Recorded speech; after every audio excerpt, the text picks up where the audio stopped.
September the 11th, 2001.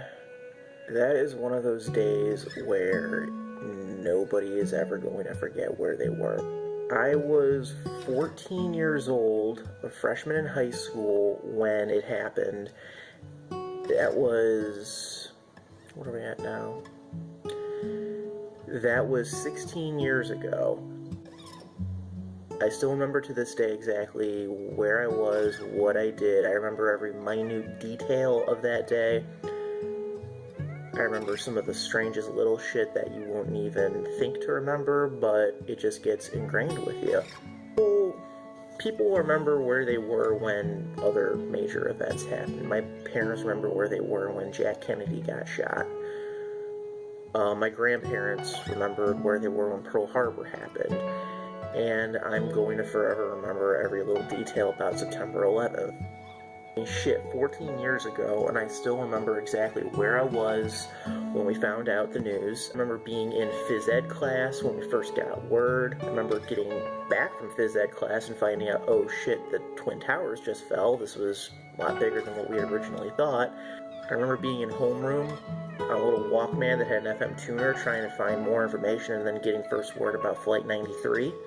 Being in math class, watching the first images come back just again and again and again and again and again and again and again until it was just ingrained in my head like the Zapruder film, back and to the left. I remember exactly who left school that day because they were afraid of Arabic Muslim retaliation.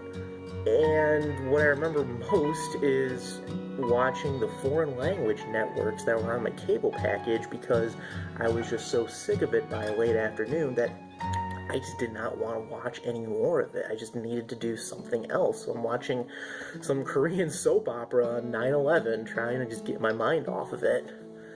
Here we all were that day. We all remember the impact it had. And recently I had a very touching experience when I got to visit the 9/11 Memorial. What they don't tell you about Ground Zero is that you think it's just the reflecting ponds, you know, the outline of where each of the towers fell with those waterfalls. But when you actually go into the actual 9/11 museum, you go down a series of escalators underground, like you're going into caverns, like you're at a cave tour. So they don't tell you, and you go down into the actual foundation of the buildings where all the monuments are. It's divvied up into two sections for those of you who haven't been there. Where the South Tower was, they have a shrine, I guess we could call it, to each of the victims. Like, they got each of the victims' picture up somewhere in this room, and then they've got an inner room that's totally black, and it just plays on a continuing loop a short little bio and a short little in memorandum of each of the victims of 9/11. Firefighters, police, civilians, everybody who was there, all damn near 3,000 of them. And that's a real touching experience, but the main part of the 9/11 Memorial that really gets you is when you go into the North Tower exhibit. And the North Tower exhibit, it breaks it down into some real ass shit, where it breaks it down into a minute-by-minute account.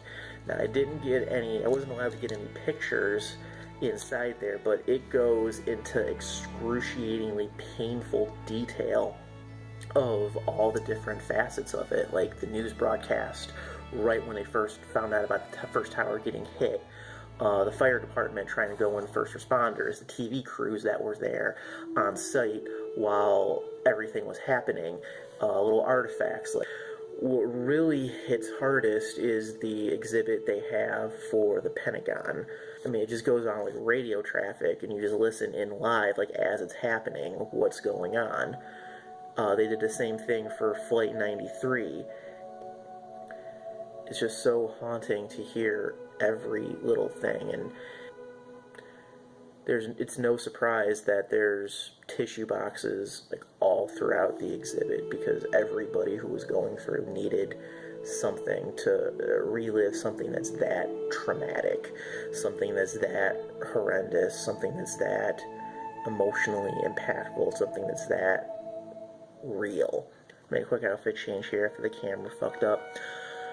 What I do applaud the 9/11 memorial the most is for how they handled it once you got past the last minute. When you get out of the actual minute by minute account, you go into this room and it sits you down and plays you this video that ironically is narrated by Brian Williams, but it does a really good job of explaining this is Muslim extremism. This is where it started in the 70s. This is how Afghanistan played a huge role in it. This is where Osama bin Laden comes into play. This is where Al-Qaeda gets its start. This is how Persian Gulf War impacts it. This is how everything happened in the 90s. World Trade Center 1, USS Cole, the Kenya and Tanzania bombings. This is where everything just kind of falls into place with it. And does a really good job. It doesn't demonize them. It doesn't say, these are like, evil people. It doesn't polarize it in any way. It just says, look, this is what happened. These who these guys were. This was what they were all about. And then it actually even shows you behind the scenes of how the hijackers planned everything from within the United States, how they got in, how they moved around, how they essentially set up this horrific terrorist attack. And what was really scary about it was how it shows the security cam footage from 9/11 of two of the hijackers going through security. TSA at the time was clearly more concerned about bombs getting on planes than they were about knives and box cutters, and it's just almost horrific to see these two guys just waltz through like it's, like they're businessmen about ready to go on a business trip. The one part of the exhibit that I liked the most was that there was this New York City storefront, a date counter that showed years, days since 9/11, where's bin Laden. And it's frozen permanently at 9 years, 200 and some odd days, where's bin Laden, and then someone wrote in, like indelible ink, dead.